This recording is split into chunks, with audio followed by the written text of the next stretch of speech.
All right, so this is a slide deck that I put together kind of as, this is better, I think, an odyssey, or my odyssey through exploring this field of creating a system which can automatically exploit an application for me. What's the motivation behind this? So as we know, especially if you're in vulnerability research or malware, any sort of analysis work, a lot of it's manual, and programs and systems now have become increasingly difficult to exploit. So you have larger surface areas, you have to have more areas to look at, and there's more mitigations in a system, like stack cookies, heap cookies, different checks in the kernel. So things like that you have to work around and deal with to exploit a program. So in a reaction to this, people have gotten smarter. So researchers have learned the systems better. They've created tools to help them analyze these larger programs. So in general, the process gets more involved. And a lot of this work is funded by the government for government-funded activities. Pen testers, so they write tools perhaps to help them analyze extremely large networks or extremely large systems that they have to pen test for a company. And then also for CTF, right? So it's CTF is a great example for this because it's like a small scale version of the above two. So you have smaller problems, and in some cases you write tools to help you analyze these smaller programs or challenges during a CTF. So you write small tools to help you. So my talk today is going to focus on writing an automated exploit tool. So a tool that helps me automatically exploit a program for CTF, because it's the smallest of these three different types of programs. And it's a good example. So for those of you who aren't familiar, CTF is when you get a binary, you have to own it or exploit it to get a flag. And in the case for the government or pen testers, that might be getting a shell or getting something else. And then you get on scoreboards like this, of course, for fame and glory, so fake internet points.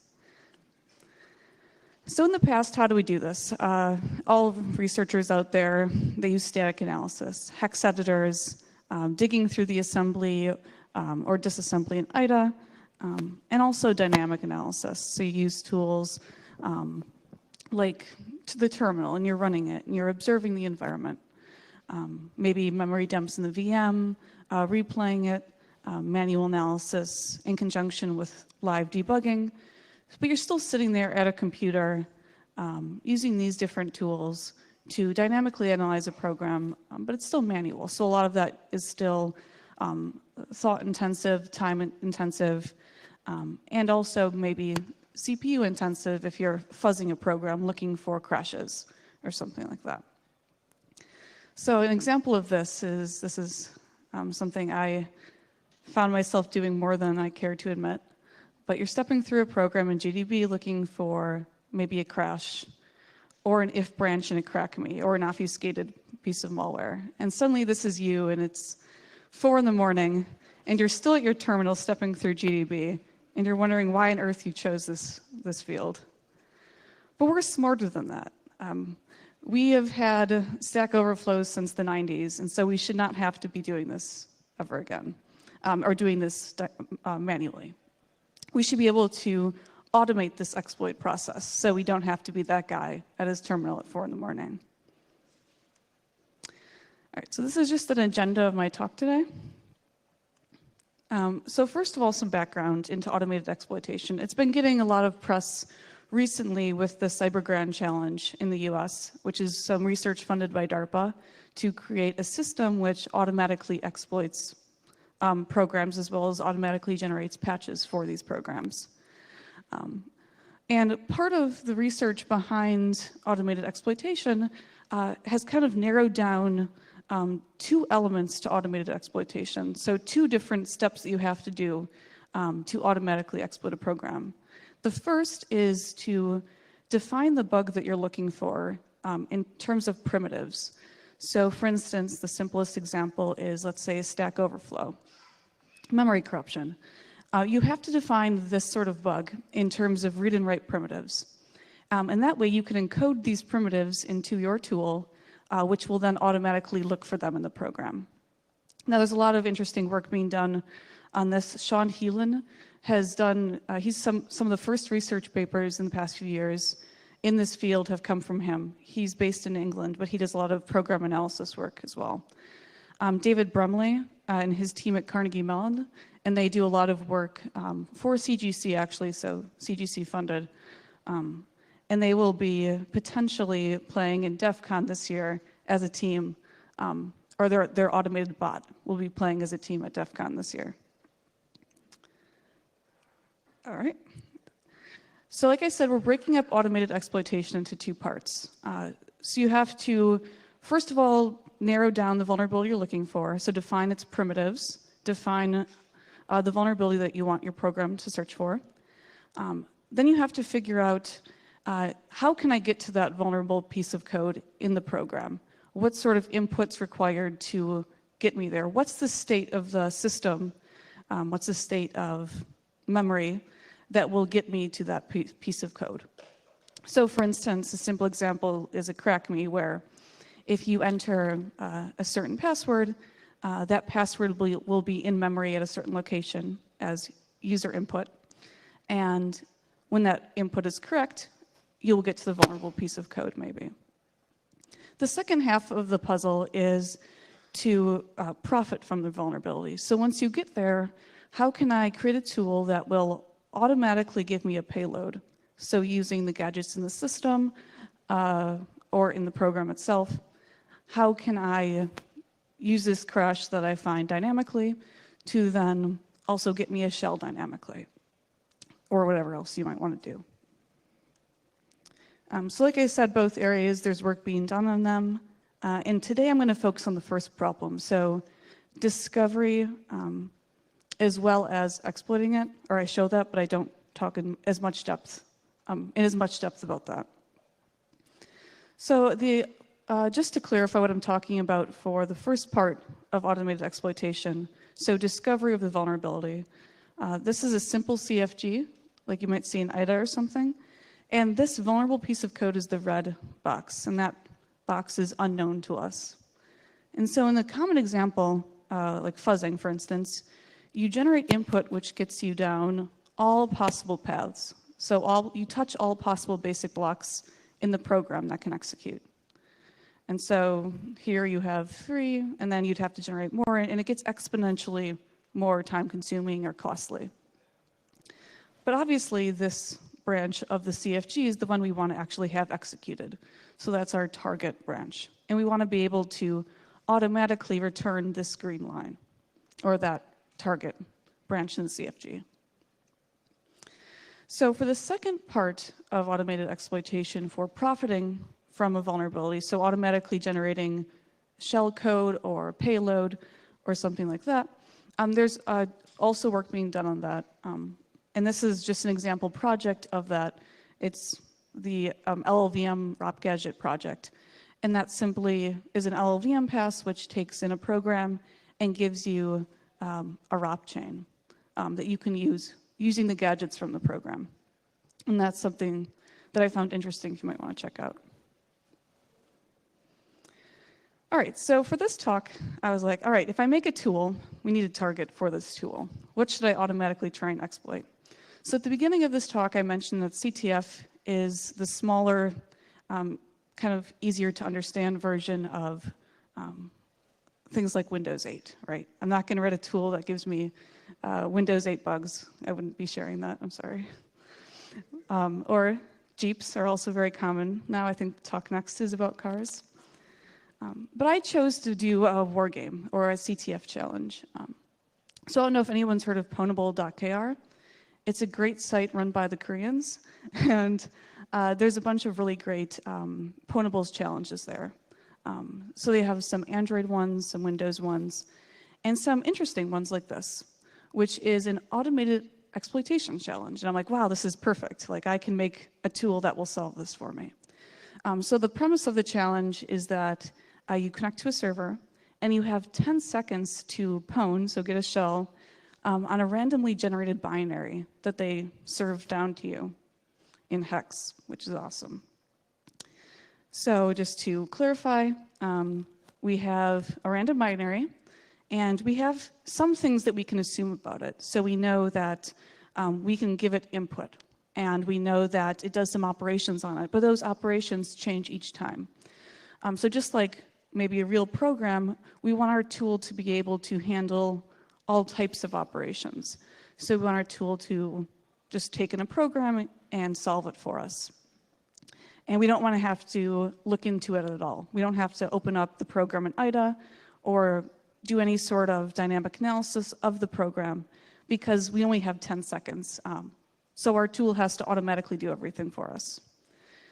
So the idea is that we want to make a tool that, first of all, finds vulnerability. Second, gets us input to make the program crash. So finds that green line in the CFG, which will get us to the vulnerable basic block in the program. And we also want to generate a payload automatically that will get us the shell so we can get a flag. And I think this one was worth 500 points, which was pretty good. All right, so this is just another depiction of what the challenge was.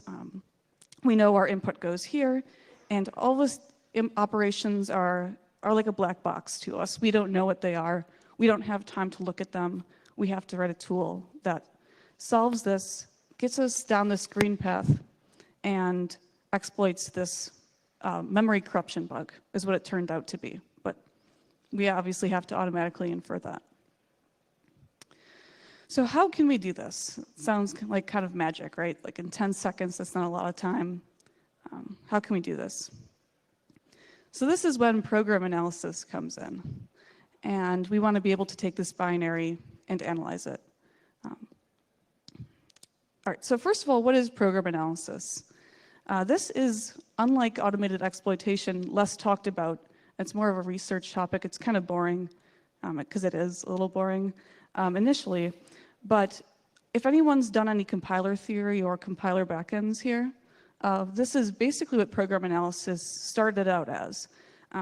Because program analysis is when you write a tool that can look at a program and tell you something about it in terms of correctness and optimization.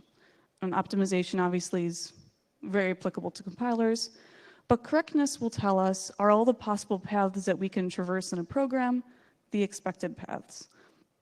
And then optimization, of course, we don't care about as much, but that's, can we make this path any shorter and do the same thing effectively? The semantic equivalence.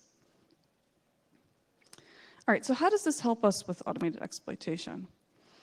All right, so now we're taking a step back from defining the program in terms of correctness and looking at program analysis, software analysis as a field. You can kind of break it up into 3 different levels or tiers. So you, at a very basic level of program analysis, you have instrumenting, which is the most commonly used, and this is pretty manual. And as you move down, you decrease the manual element of it, but you increase the program analysis element of it. And symbolic and concolic execution are the ones I'm going to focus on today. And I'm going to combine those to make my tool. All right, so what do we care about? Well, how can instrumentation be useful? Well, in program analysis, instrumentation is commonly used to hijack the environment. So you make the environment record things about the system at runtime, or change things or change artifacts in the system at runtime to force a certain state in a program. And this allows you to gather, report observations of the running program, and hopefully cause the program to go down different paths in the CFG as it's running, and to record that to tell you something about maybe what a vulnerable path could be. Now, the common example of this is in fuzzing when you generate tons and tons of input, and you have a mutator which generates input intelligently based on the results of the program. So let's say you know that if your VM is in a certain state, you get more code coverage or more code executes, and you want that to happen. So you have to maintain that artifact in the VM to cause it to execute more code and hopefully execute until it reaches a crashing point. So this is a very common type of instrumentation. Another common instrumentation type is instruction counting. This is kind of a favorite example of mine. And this is when you hook into the code and you say every time an instruction is executed, increment a counter. It's very simple. And you just return the total number of instructions that are executed in any given run. And that tells you something about code coverage for input to a program. And I'll talk more about this later in its application, but it's very useful for crack maze and things like that. But not a lot of real-world application. So symbolic execution. We are doing some with symbolic execution. When I started going into this topic, I had no clue what it was. But symbolic execution is purely static. What it does is it takes in a program, usually in IR, LLVM IR in this case, and it generates a symbolic path for every possible path in the program. And this allows you to analyze those paths and say, okay, well, this path is interesting to me. I want to solve for it. And it will actually give you concrete values for what variables in that path have to be to make it true or to make that path execute fully. I'll give an example in a second. And this is very useful. It allows us to, first of all, enumerate all possible execution paths of the program and tell us what the conditions have to be in order to get those paths to execute. So this is very useful because with fuzzing, you may actually have a case where a certain path is never executed because you simply never mutate your input or the environment to cause that path to execute. But with symbolic execution and analysis, because you're enumerating all possible paths statically, you know that, oh, hey, this path never got executed with fuzzing. Why is that? And symbolic execution will tell you, oh, the value in this memory location X has to be 4. And you can set that down and cause that path to execute. So that's why it's faster than brute forcing, because instead of, potentially running a fuzzer forever, you can more tailor your system immediately to what you want. So an example of symbolic execution, in the base case, so in the fuzzing case, like the normal way of doing it, you generate all possible A, B, and C's to this program in order to try and get this assert to be true. So let's say you're fuzzing. This could actually run forever, right? Because they're integers, they're unbounded. You could run forever and never get this assert to be true. But in the symbolic execution case, you generate all possible paths. So this is a common example. People have probably seen it, but here you know that all possible paths are defined in this tree. You want to get to the one here where the assert is true, and you know that the certain values then have to match these conditions. And you can feed those conditions to a SAT solver or an SMT solver like Z3, for instance, to give you the values that make this equation to be true, to then be able to execute down this path. Now, concolic execution is basically symbolic execution, except it includes some concrete execution of the program. And this is kind of a wordy way of saying it, but it's simply to get around things like library loads or other things which you do not want to ever generate a full set of symbolic paths for. A common example of this is like libc, for instance. If you had a program that loaded libc in the beginning, you wouldn't want to generate all possible execution paths of libc because you'd quickly run out of all memory on your computer. But with concolic execution, it allows us to execute up until that point in the program and then symbolically analyze our target function. So it just saves time, basically, for symbolic execution. An example of this, I'll kind of go quickly through it. So that's the base case. And you concretely execute up until our target point in the program, which is the beginning of this function here with the if statement. And then you build up this symbolic path as you go through that function. And you base the constraints or your input on the constraints that are modeled. So it's kind of like a feedback loop, which is something that makes everything go quicker. So a feedback loop is a common technique, especially used by the CGC teams in the States, but it involves concrete execution and symbolic execution, but also some fuzzing as well. So you concretely execute stuff you don't care about. You symbolically look at the path that you do care about, and if the constraints aren't tight enough, you can fuzz a little bit to see what will get you executing farther into the program. And this is especially important for larger programs which there's more than one function. So the state of function X might rely on the state of function A, which got called 3 times 40 seconds ago in the program, or something like that. And that's useful for that. All right, so I talked about what program analysis is, but what are some applications of this? So for instance, instrumentation. This is the most common one. Like I said, you probably have heard of these tools. Pin tool is very powerful, QEMU. And the example of pin tool that I'm giving here is based on instruction counting. So there was a fun reversing challenge put out last year by FireEye called the Flare-on Reversing Challenges. And one of those was a simple obfuscated crackme that if you loaded it into IDA, it was so large it crashed it.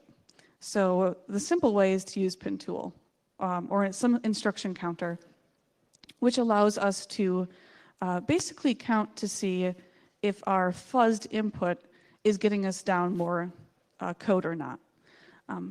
So this is, let's say we fuzz the first character, and we try from A all the way to Z. And we figure out through analysis that the letter F caused more code to be executed. So our instruction counter returned a higher number than in all the other cases. And then we can move on. So that continued down until you got the whole flag. So that's just a simple example of that. For symbolic execution, there's less tools out there. Program analysis in this field is definitely a little newer, especially outside of academia. But common tools for this are CLI and Sage. I believe Sage is not a Microsoft internal tool anymore, but parts of it still are or something. Either way, a lot of these tools then use Z3 as a backend to solve for the paths that are extracted. And in the case today, I'm going to use LLVM pass. So I'm just using LLVM to pull out the IR of the program and analyze it. So I'm going to show a tool based on pure symbolic execution using LLVM, and then concolic execution as well. In this case, I'm going to use Anger, which is a tool put out by some of the researchers at UCSB, sorry. But there's other tools out there like PyCMU and Triton. Triton's put out by Quarks Lab. It's also quite a powerful tool, and I believe it's on GitHub. So some assumptions I made going into this. I wanted my tool to basically find the vulnerability dynamically. But in order to do that, I had to give it some pieces of information. So in this case, I had to assume that it was a memory corruption bug. And I was looking for the read and write primitives which define a simple stack overflow. In this case, there happened to be a vulnerable mem copy, like I said earlier. But I could still encode that and look for that vulnerability dynamically. I wanted to be able to get to that vulnerability, and then I knew I wanted to ROP from there. So there's 2 different parts to my exploit. And like I said, I'm going to dynamically acquire all of these things, or my tool will find those for me. All right, so my first tool is purely symbolic, and this is using LLVM. It's an LLVM pass. It operates on bytecode. And in order to do this, I determined I would use a dominator tree. So a dominator tree is going to be useful for us because it's going to organize the the CFG for me. So instead of blindly traversing different parts of the program, I'm going to try and optimize it and traverse the longest path first and go from there, assuming that the longest path is going to have the most code and therefore, hopefully, the most interesting code. And then from there, I had to also build my LLVM pass to use something called a use def chain. And unfortunately, there was no use def chain support in the LLVM trunk, so I wrote a tool that, or a library that does this as well. You can also find this on GitHub.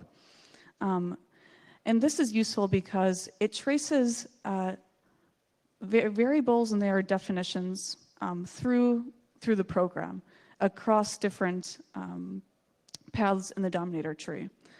So this is great because once I find the path that I want, I can pull out the use def chain of each variable and then solve for what those variables have to be after all of the different functions and operations are applied to it way back when I enter my input. So what input do I have to be that after the variable traverses its entire use def chain, it becomes the value that I actually want it to be. So I kind of term this as flow-sensitive constraint analysis because I'm looking for the constraining elements of the path. All right, so the great thing about LLVM is this turned out to be easy to make. If you haven't looked into the LLVM project, it's a really powerful tool for program analysis, and specifically for symbolic execution, because it is a static pass that you apply to a program. And you can pull out the semantics very easily of the different variables, and that's why making a use def chain for each variable I found to be actually rather easy. The one difficulty that I had here was if you don't have the source code, it's not as easy to compile down to LLVM bitcode. Obviously, you have to actually lift the binary and translate that into LLVM bitcode. So I used Mixema here because it was an x86 binary, but you can use other tools as well. And that's also a different research area being looked into. And I'm going to determine which is faster. So I then went ahead and, you can download it at this URL if you want. So then I used Anger for the concolic tool to solve this problem. And I'm not going to go into all the details here, but because it's concolic execution, I want to start it out as a blank project. So what Anger actually does is you load the program, and it's almost like loading it into a VM or into like an instance of QEMU. So it's blank. It's this blank slate. And I told it to execute all the way up into the entry function, or the function I care about. So just concretely execute all the libraries, build the state of the program. So get all the, the libc and everything else in there. And then start analyzing at this entry function. And these are all just elements of Anger. And so the important thing here was my input buffer. So I knew that my input buffer is what I wanted to solve for. And all these operations get applied to it. And at the end, I want to be able to know what my input buffer has to be, that after all the, that gets me down to the path, which contains this vulnerable address here. So it's going to solve and give me the input that I need to pass all the checks or all the operations that are applied to it. And the Anger does this automatically, which is awesome. They also use Z3 as a backend. This is just the way you print things out. Anger is interesting because it's actually storing the input you need in memory, so you technically have to dump memory from this like virtual machine to get the inputs that you need. All right, so I'm going to show both tools kind of in action, and I kind of imagined it as a race against each other. All right, so this is the Anger tool being run. And I just locally hosted the ponables binary in this case. right, and I will stop it there. So you can see here that it's pulling out different constraints that are being applied. In this case, it was applying XORing to even and odd bytes in my input. So my tool found that. It found the vulnerable mem copy in the program. So these are the conditions. This is the vulnerability. And it found that these are bad paths. So these are paths which exit and do not get me to the vulnerable mem copy. So that's something that might be interesting to know later on. And then it also solved my path as well. Now, like I said, I was focusing on the first half of the automated exploitation problem today. So that would be finding the input necessary to get to the vulnerability, as well as finding the vulnerability. But in order to get the shell, I also had to automatically generate a ROP chain in this case, which I used the LLVM project for that I linked to earlier. And this ended up being the final payload. Total elapsed time wasn't even 3 seconds, so that's pretty good. And you can see here that I got a shell. And now we're going to run the LLVM tool that I made. So this is doing a purely static analysis on the program. So you'd assume that the concolic execution script, because it is concretely running some things, would be faster. But in this case, symbolic execution was actually faster, which I found really interesting. So just going through it again, it found the same things. I printed out a little less, I guess, but these are the elements that the operations used to apply to my input. This is the input that I needed, which matches. And in this case, I used the same tool to generate the ROP chain, so it was the same ROP chain used, and I got a shell. And now the interesting thing is here is that it was slower or faster than the concolic script.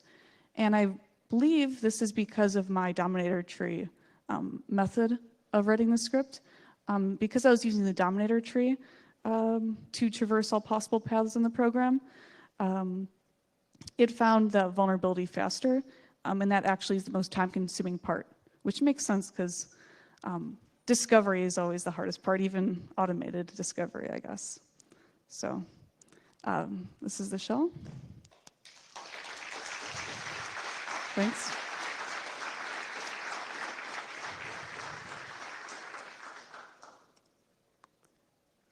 All right. So moving on. Like I said, you can download the scripts that do both of those things online, as well as the LLVM project I started for the ustuff chain and dominator tree analysis of programs. That's more for bug discovery and not necessarily for exploitation, but still pretty useful. But the future of exploitation. So it's tough, right? Because we're still working with binaries, and these applications and programs are getting harder and harder to analyze. For instance, things like Chrome and the Chrome sandbox. It's very difficult to look at these things because they are so complex and there's so many different mitigations and defenses put on them. So it's great, like defenses are getting better. Our programs are being hardened. And like I said before, the source is nice to have because in order to do a lot of program analysis on like LLVM, you need to compile it down into bitcode or intermediate representation. Now in the case of binaries, right, once you have machine code, it's very difficult to go backwards into the IR necessary to do program analysis. So you need tools that either run it, like KeyMU or PinTool, which works just on the machine code. Or you need tools like Mixema I think I have, I guess I don't have that. Mixema to lift the code up into the IR. So that's a separate problem. So another difficulty that I think more research is going to have is it's easy to encode the primitives of memory corruption. Stack overflows have been around since the 90s. So those read and write primitives might be easier to encode into a static analysis pass. You can easily look for a buffer and see that it's copied, and you see that it's being written into a location which could potentially not be the proper length. and then you could solve for a case where that length could be less than the length of your buffer. And that's something simple, that's something Z3 could solve for. My company also has released a tool for use after free primitives. So bugs like that are also easier to look at. You simply make a useDef chain and you say, okay, this variable is used down here, but there is a potential path in the program execution where that app variable or object is freed. So it's something simple that you can do with static analysis on all possible program paths. But harder bugs are logic bugs and things like that, which require more understanding or introspection into the program. So like I said, automated exploitation, though, seems to be the direction people are going towards. Can we define a program in terms of its correctness? So this is useful because, like I said, why repeat something twice? Programs are getting larger, but if we can transcribe a vulnerability into a tool that looks for it automatically, that will end up being the way to go. And also, if we can prove that a program is without a certain class of bugs, that is something as well. We can say this program is provably secure. This program has been proven to not contain any memory corruption bugs or something like that. So that would be also an area to go into. So I'd like to thank Trail of Bits, Pwnable.kr for letting me use their binary without even knowing it, and RPI-Sec, my CTF team. They'll be playing this weekend. We have 2 teams here, so go bother them. And any references I mentioned are right here. So if there's any questions, I can take them now or talk to me after. Thank you.